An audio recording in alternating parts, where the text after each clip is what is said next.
everyone, my name is Xenia and today I'm going to talk about how I personally experience sexism in the wrestling figure collector community.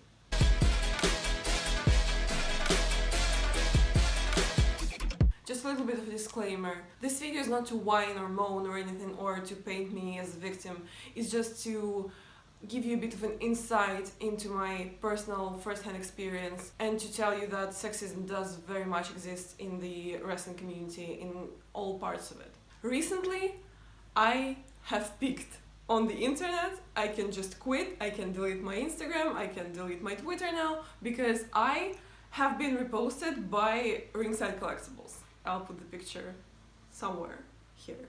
I'm so happy about it. It's kind of ridiculous. As you might or might not already know, I've been collecting figures for about 6 years now, and I have been buying from Ringside Collectibles for years. I have been a very dedicated customer, and I've placed huge orders and I always post pictures. It's really nice to have a little bit of exposure to talk to people within the community. But of course, there were people who weren't as happy, and so I'm going to read out some comments, some of which Ringside C has already removed, which thanks.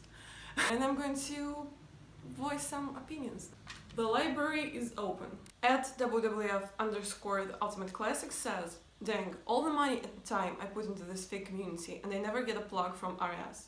You know what they say though, the power of the cat emoji." And at Dope Boys Wrestling replies, "I think they sent her some clearance stuff from the back room and said post a pic." Well, first of all, why would you even think that? I just couldn't hold myself back. I started replying to people because it felt so unfair.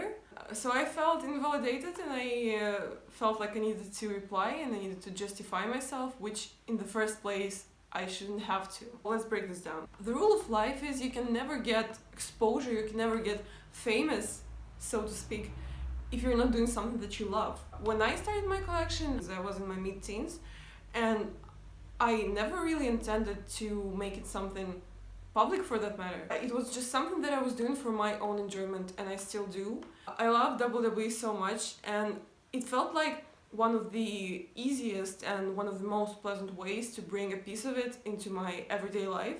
Just him saying that, oh, it's not fair because he spent so much money on figures. It's not like someone's making you buy figures. So, at Lavalst, I might have butchered it, deal with it, says, "Now come on Ringside, does she really look like she collects figures?" I mean, what can I even say about it? What are you supposed to look like? Do I need to have like several elite boxes in my arms at all times? Such things like collecting and like WWE and like collecting WWE related things, obviously, is for everyone. The community, the WWE universe is so diverse. There are so many people of all ages, of all genders, of all backgrounds, of all nationalities, and I've always been very happy about this community being so diverse and so welcoming. I feel like it's this thing about girls who are into stuff that's mostly labeled as more preferred by men. It includes comics, it includes certain movies, where you are seen as someone who's just seeking attention from men.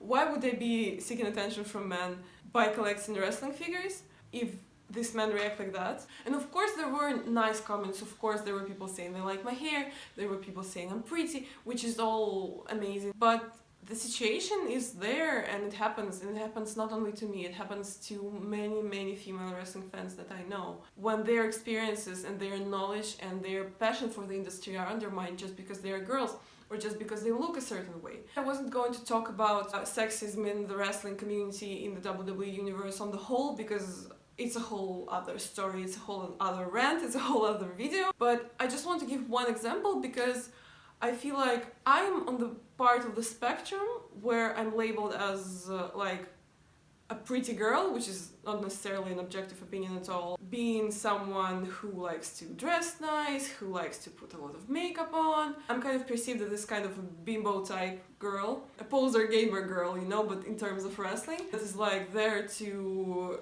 draw attention to herself or to just look at cute guys on the screen, which is, you know, a part of it.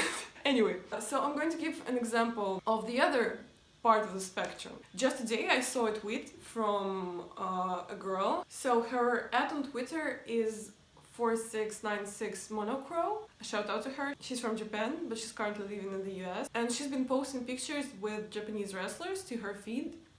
Like you do. You met your hero, why wouldn't you want to share? But she posted this story on her feed about a certain forum where she found her pictures and where she found some very, very unpleasant comments about her pictures from male fans, saying that she was just trying to make them jealous, which is absolutely ridiculous. They were literally calling her names. They were saying, oh, you're fat, you're ugly, stop showing off, you need to dress better, which is a whole different side of it. You just can't win. If you're like a skinny or fit or whatever pretty type of girl that loves wrestling and that likes to meet wrestlers and likes to collect figures, you're labeled as a bimbo, as someone who is attention seeking. But if you aren't, they still judge. They tell you that you should be this, you should be that. And that's why I wanted to explain that by this video, I don't mean to imply that I have it really hard, because I feel like girls like her who get picked on for their appearance, of course I do get picked on for my appearance as well, but girls like her who don't conform to certain stereotypes about girls have it even harder. I'm not trying to tell you that my problem is the biggest problem. The exact reason why I'm making this video is because my tiny little problem, which is not really a problem to me that much, is a part of a way bigger problem. The thing that you can do is you can call people out at least. You can step up for girls like me or girls like her. So the message of this really is, let's just respect each other, regardless of our gender, be it male, female, or anything in between. Because wrestling is ultimately something that we all love and something that we all use to escape our gloom reality and to see something fun and something that makes us happy. I love WWE so much. I can whine and I can be pretty critical of certain things, but in the end of the day, it's something that brings me so much happiness. Whenever someone tries to imply that it doesn't and that I'm faking, it's just ridiculous. So let's just all be friends and let's just all enjoy the things that we enjoy. So yeah, thank you so much for watching. I hope you enjoyed it or learned something, or preferably both. If you want, you can subscribe or you can find me on social media. I'll put the links down there. I am at XeniaDidThat on almost any platform. Goodbye.